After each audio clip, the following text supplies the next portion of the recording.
We'd spent that night in Farmington. In the morning we headed out to the Bisti Badlands. The weather was dense fog as we drove along, but that quickly disappeared. Too bad. It would have been interesting to shoot the Badlands in such conditions. Good morning, everyone, and welcome to day 3 of New Mexico explorations. We are departing Speedway Avenue. We are departing Farmington, where we passed at least a half dozen speedways as we drove through town. And we are headed towards the Bisti Badlands. We're about 37 miles away from them.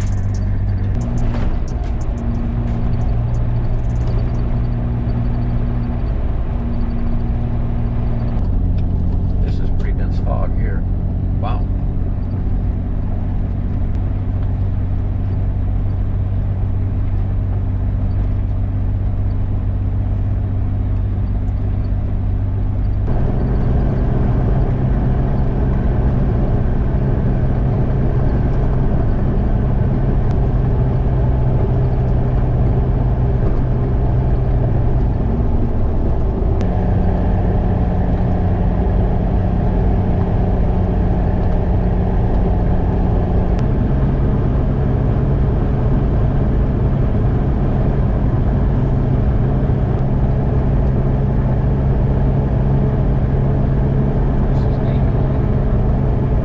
Nervous passenger. Have you figured that out yet? Yeah. I saw you hit that pothole right there on purpose on this side. It's to calm your nerves.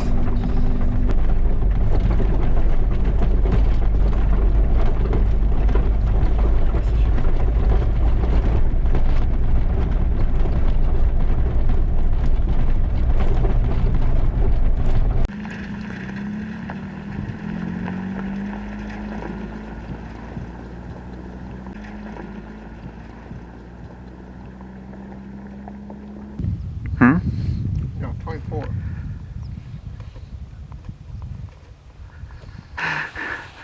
Oh, that's a half-eaten whatever you're eating. Well, I have to hold the lid. Yeah. The Bisti De-Na-Zin Wilderness is a rolling landscape of badlands which offers some of the most unusual scenery found in the Four Corners region. Time and natural elements have etched a fantasy world of strange rock formations made of interbedded sandstone, shale, mudstone, coal, and silt. The weathering of the sandstone forms hoodoos, weathered rock in the form of pinnacles, spires, cap rocks, and other unusual forms. Fossils occur in this sedimentary landform. Translated from the Navajo language, Bisti means a large area of shale hills. De-Na-Zin takes its name from the Navajo words for cranes. This is called Paint Palette Hoodoo.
Can be poisonous?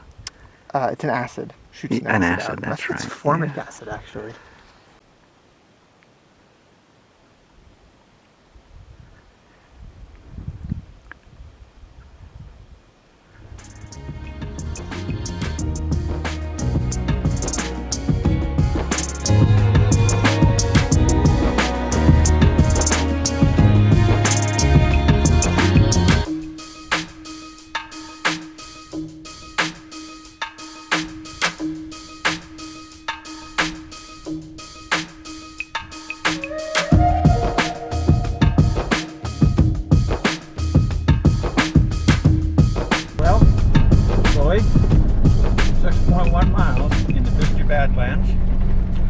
average speed of, what did I say, over 2 miles an hour, 2.4 miles per hour.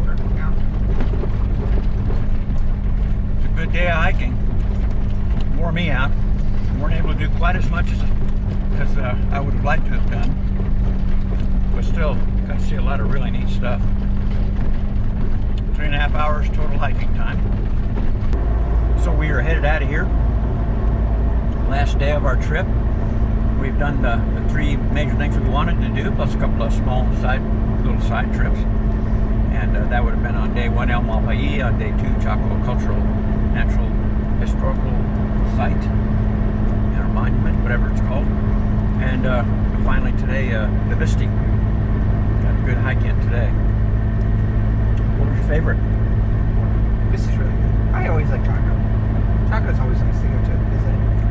Yeah, I think the latitudes, though, it's the most exciting opportunity. Yeah, we didn't get to do that. We had to back off that. It was getting too late in the day, and it was a very rugged hike. So that's one that'll have to wait. What was your favorite drive? I made Mount Taylor. We also did Mount Taylor. Oh, up into the forest. Yeah. Yeah, well, that's a part of the side trips, yeah. Yeah, that was a really neat, pretty drive. I like that a lot. Well, thank you very much for joining me for 3 great days out here. Thank you. Able to It's been cobble great. something together. Yeah. Now you got some places to go with Shogo. Yep.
Oh, hey, how are you doing today? Welcome to my latest studio chat. I hope you enjoyed the video series I put together. And hey, if you're looking at my eyeglasses here, these are reading glasses. I've worn prescription glasses pretty much all my life, and I was nearsighted. I had cataract surgery, which fixed my night vision, thank goodness. But now I'm farsighted, and I can see, as a matter of fact, I can see pretty much everything. I can see the computer monitor perfectly, I can see the camera, I can see outside the storms that are forming, gonna hit us in a little while, I hope, bringing some well-needed rain. And, but I still need my reading glasses to read up close. And so I'm trying to get used to that. And these are just some cheap Walmart reading glasses. I think I paid like $10 for 3 of these. They break very easily compared to my prescription glasses. They don't have any metal in the temples or anything like that, so they break very easily. You have to be careful with it. But anyway, be that as it may, it's nice to be able to see in the distance, but it takes some getting used to completely changing habits.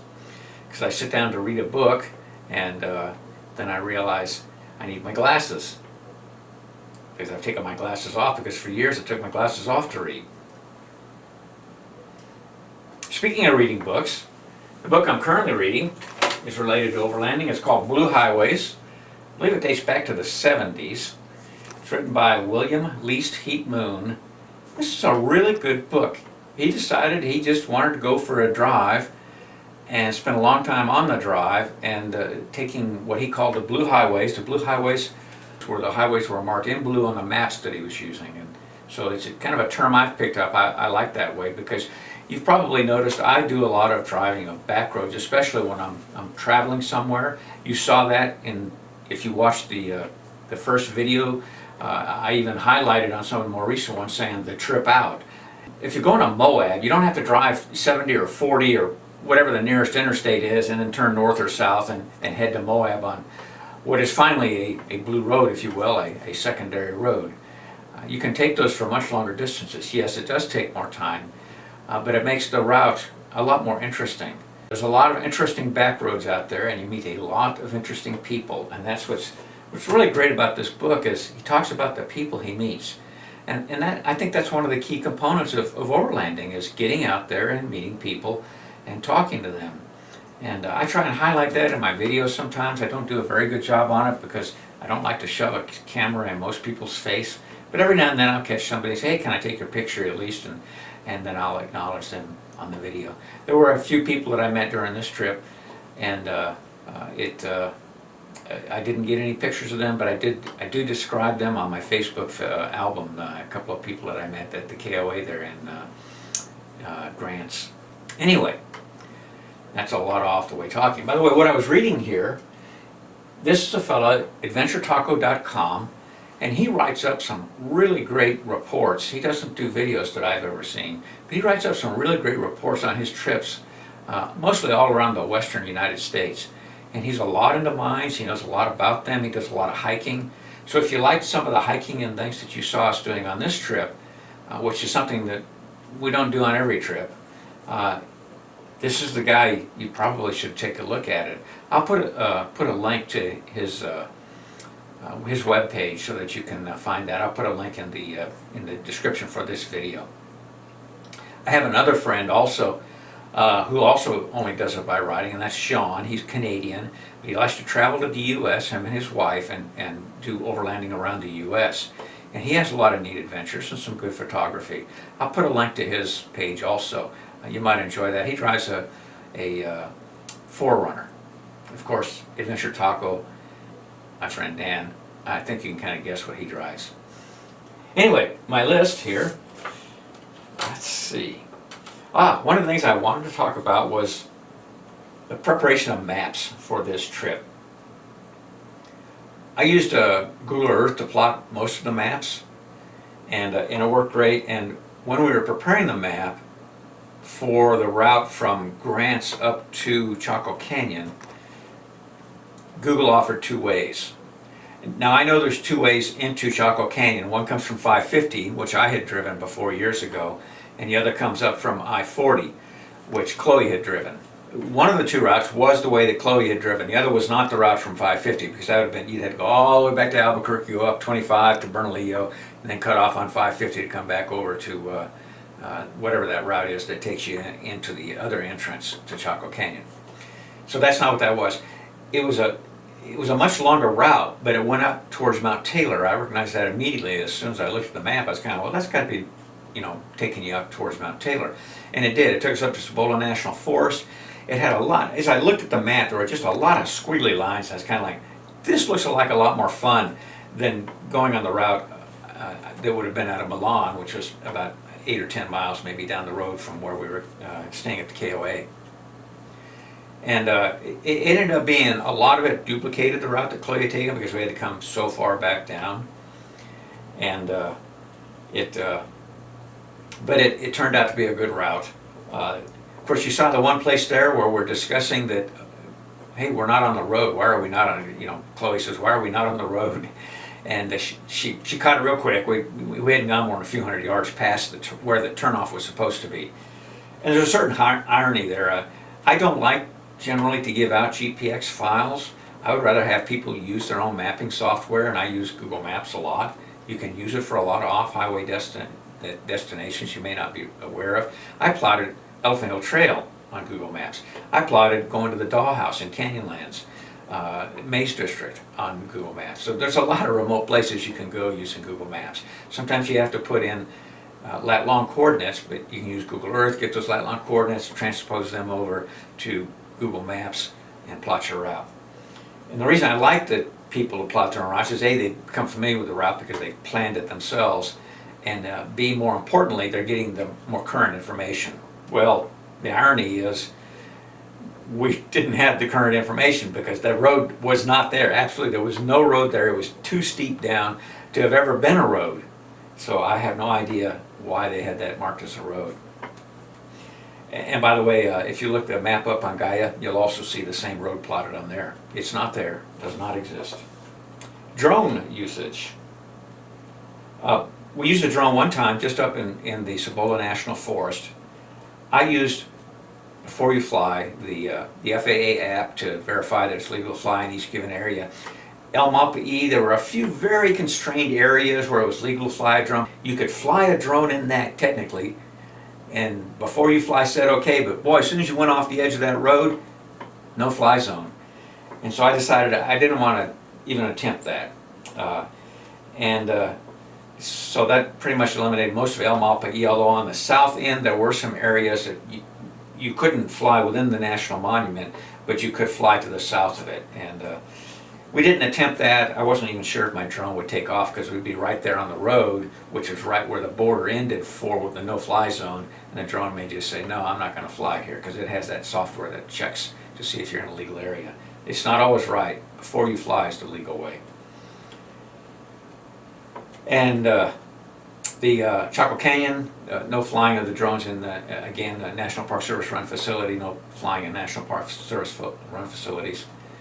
And the Bisti and De-Na-Zin is a wilderness area, so there's no flying. Flying's restricted no matter who manages it in all wilderness areas. So that really only left the road across a lot of Indian lands and stuff like that. And although flying drones is allowed in there, some of the nations at least require a permit that you got to pay for in order to fly a drone within their lands.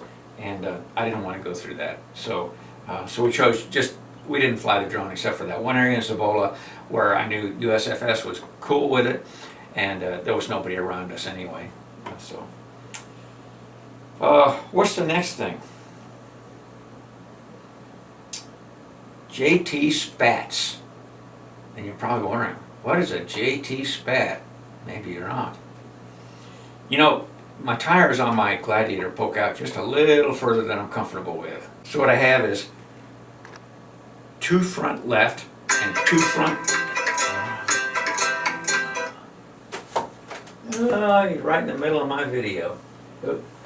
You may remember on Matt's Jeep Wrangler Rubicon that his fenders are a little bit wider, and this is that piece of plastic that's on one of those fenders that makes it a little bit wider. And so these look like a really nice solution. So the question becomes, can you take them off a Wrangler and put them on the Gladiator? And the answer is, well, sort of. I have 4 of these. I've got 2 for the front left fender and 2 for the front right fender. And the ones for the front fenders fit on the rear fender of a Gladiator. The ones for the rear fender of a Wrangler do not fit on the rear of a Gladiator properly. It's a slightly different shape, but it's close enough to the shape of the front one. So basically I got 2 of these for the left and 2 of these for the right. They come off the Wrangler Rubicon. I'll put the part numbers down in the video description.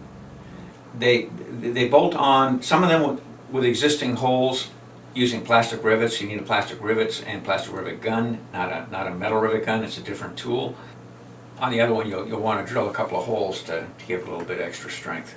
And I look forward to putting them on. There is a YouTube video. I don't remember where I saw it at. If I can find that again, I'll go ahead and put a link to it also. He's where I got the part numbers, and he shows how he puts them on real quick. Comes out looking real nice. It's a fairly simple job. I look forward to getting these on there. Let's see what else do I have here. By the way, oh no, I'm gonna have to stop. They're cutting my grass. You're gonna listen to the lawnmower. So just by coincidence, I happened to check Facebook during this pause, and Adventure Taco Dan had just posted something up about how he's picked up a drone and he's getting pretty excited about maybe getting into a little bit of video work, even though he admits it's a lot of work. So I thought that was kind of interesting because I'd actually been thinking about the DJI Mavic 4 Mini. Seems to be a very powerful drone that might be a lot easier for me to do things than with the current DJI Mavic 3 that I use. So let me finish off. The last thing that I had was expand your overlanding. On some of my videos it's obvious that I'm not going a direct route to wherever a meetup point might be, and sometimes I'm going out to San Diego to visit with my folks, well, my mom now, and sometimes I'm just kind of bumming around the country a little bit. And on some of the videos I make that an obvious part of the trip, like the solar eclipse is probably the best one because I drove from Oklahoma City to Oregon, and the first thing I did was head east. Which you normally wouldn't do, but there were some things up there I wanted to see, and then I drove part of the Oklahoma Adventure Trail, then I drove north up on the west side of the state. I drove up north until I got more or less in the path of the eclipse, and then followed and picked up some things along the way. But anyway, be that as it may, the point is, you don't have to wait until you get to Moab or the San Juan Mountains, if you're going to Telluride or wherever it is you're going. You don't have to wait there to begin the adventure of the journey. And I would encourage you to, just like in this book where he went on, William Least Heat Moon went on secondary roads, take those secondary roads, talk to people, go eat in restaurants. Say, no, I'm looking for something more local, something that I could not find in wherever you're from. And try that out. And other things like this. Talk to people, ask them their names, maybe even jot it down if you keep some sort of a memory book. I like to do that on Facebook. Look at taking the secondary roads instead of just driving the main roads. It's a lot more interesting. It does take more time. You're going to have to add if you.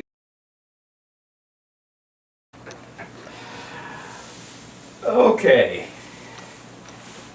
So I'm sure the astute among you are looking at this and saying, boy, things sure have changed there. I mean, the screen has changed. The drink has changed.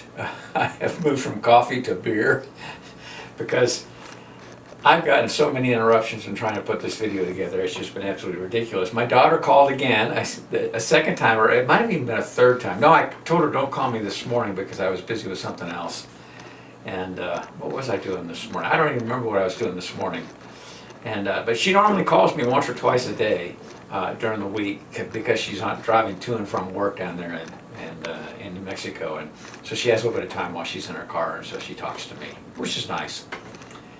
But anyways, and then the lawnmower, and then after the lawnmower, the guy with the blower there, and And now we have a thunderstorm, so I'm not sure if you're going to hear any thunder during this or not. But anyway, I don't have much to say. I kind of wanted to wrap this up. I had very little left. Oh, I forgot. The battery died in the camera there, so I was like near the very, very end when that battery died. Anyway, what I had been talking about here was the when you're out overlanding, throw some more side trips in there if you can afford the time. It really is a great way to experience this country. There's so much amazing area of this country once you get off the interstates. There is along the interstates too. I stopped at just as you cross the border into New Mexico, headed westbound. There's Russell's Truck Stop there, and that is definitely worth a stop. They have some magnificent cars in there. They have a lot of stuff on display. It doesn't cost a dime. There's a diner in there, Route 66 looking type diner. I ate breakfast there, and it was a good breakfast. I've been passing that place and never stopping for years, and I'm kind of like, I stopped for the second time just a couple weeks ago, and they had entirely different cars than they did a month or two ago when I stopped there previously. So it's got a lot of rotation in the cars that are available. Take a look at it. There's some really neat stuff. Anyway, learn from locals about stuff like that. And I guess that's really all that I wanted to say. In your overlanding, expand out what you're doing, and I try to expand out to do more. I think hiking, and if you want to go fishing or hunting or anything like that and make that a part of your adventure, I think that's wonderful. Whatever excites you and your family and your fellow travelers. Anyway, that's all I've got. I just wanted to say goodbye properly, since I managed to kill the battery in that camera the last time. And say, have safe travels out there. Explore your world. Boy, that was close.